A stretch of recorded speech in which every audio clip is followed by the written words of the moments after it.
जे तृतीयपंथी लोक आहे त्यांनी आमच्याकडे जर आजारी असले तर यावं, तर त्यांना सगळ्या त्यांच्या तपासण्या आहे, सोनोग्राफी असो किंवा CT स्कॅन असो किंवा सर्जरी असो किंवा मेडिकल काही इश्यू असतील ते सरकारच्या माध्यमातून त्यांना मोफत होतील.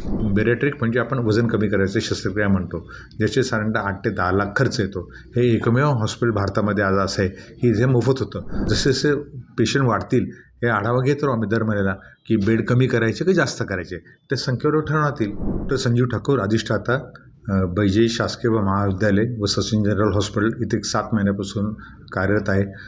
माझं शिक्षण पोस्ट ग्रॅज्युएट सर्जरी हे BJ मेडिकलकडे झालेलं आहे.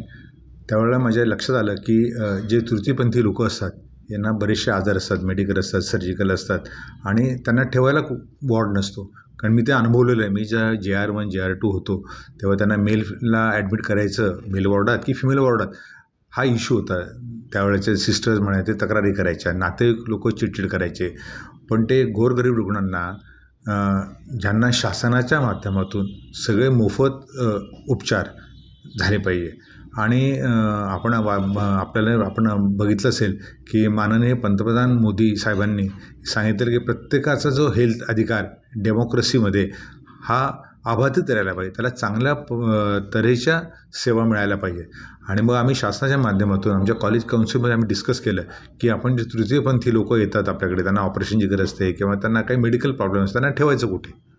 मग आम्ही सगळ्यांनी मिळून तो निर्णय घेतला आणि आमच्या वैद्यकीय शिक्षण मंत्री माननीय हसन मुश्रीफ साहेब यांनी 16 तारखेला त्या वॉर्डाचं इनॉग्रेशन केलेलं आहे.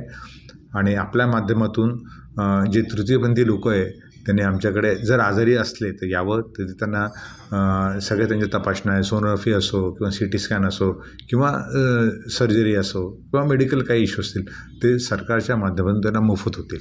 त्याच वेळा आम्ही बेरेट्रिक वॉर्डसुद्धा सुरू केलेले आहे.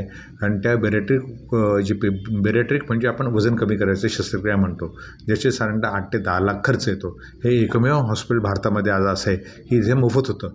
पण त्यांच्यासाठी सुद्धा एक वेगळा वॉर्ड करायला पाहिजे, कारण शेवटी कसं असतं ते चालतात आणि त्यांना एक न्यूनगंड असं वाटतं की आपण 70 किलो लोकांमध्ये 140-150 किलो असतात, त्यांचं वागणं बोलणं. कारण कसं असतं की ओबेसिटीने सायकॅट्रिकसुद्धा डिसऑर्डर होतात, मनावर परिणाम होतो.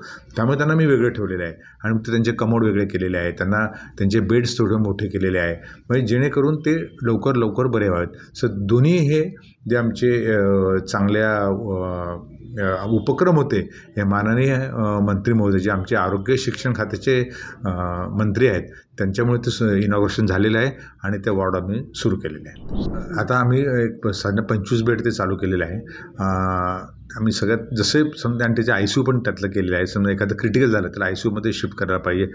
आणि जसे जसे पेशंट वाढतील हे आढावा घेत राहू आम्ही दर महिन्याला की बेड कमी करायचे की जास्त करायचे, त्या संख्येवर ठरवण्यात येईल. म्हणजे कुठलाही रुग्ण तो तृतीयपंथी असो का साधा व्यक्ती असो, तो बिना उपचारा आमच्या हॉस्पिटलमधून बाहेर जाणार याची आम्ही दक्षता घेऊ.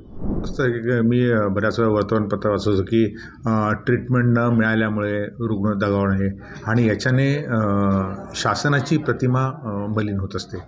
तर शासनाने त्याचे धोरण जाहीर केलेले आहे की प्रत्येकाला राईट टू हेल्थ या डेमोक्रेसीमध्ये प्रत्येकाचा अधिकार आहे. मग याच्यासाठी काय करता येईल, तर मी जरी डीन असतो तरी मी स्वतः डॉक्टर आहे. जोपर्यंत आपण स्वतः काम करत नाही, जर आपण केलं की बाकीचे सगळे करायला लागतात. मग मी OTमध्ये जातो, मी स्वतः सर्जन आहे. सर्जरी केल्या तर रुग्णांचाही फायदा होतो, मुलांनाही शिकायला मिळतं आणि काही गोष्टी माझ्याकडून अध्यापकावरही शिकू शकतात. आणि स्वतः आपण हॉस्पिटलमध्ये दिवसभर काढल्यामुळे जे पेशंट केअर असते जी मोठं आहे गव्हर्मेंट हॉस्पिटलकडून ती चांगली होते. म्हणजे जो गोरगरीब रुग्ण आमच्या हॉस्पिटलला येतो त्याला असं वाटता कामा नये की पैशांअभावी त्याला वेगळ्या दराची ट्रीटमेंट मिळते. जेव्हा त्याला लक्षात येतं की कुठेही जा ही ट्रीटमेंट आणि बाहेरची ट्रीटमेंट ही सारखी इन्कम होणं चांगली आहे आणि मोफत आहे, ती शासनाच्या माध्यमातून, तर नक्कीच शासनाचं जी प्रतिमा आहे नक्कीच जनमानसात चांगली होते.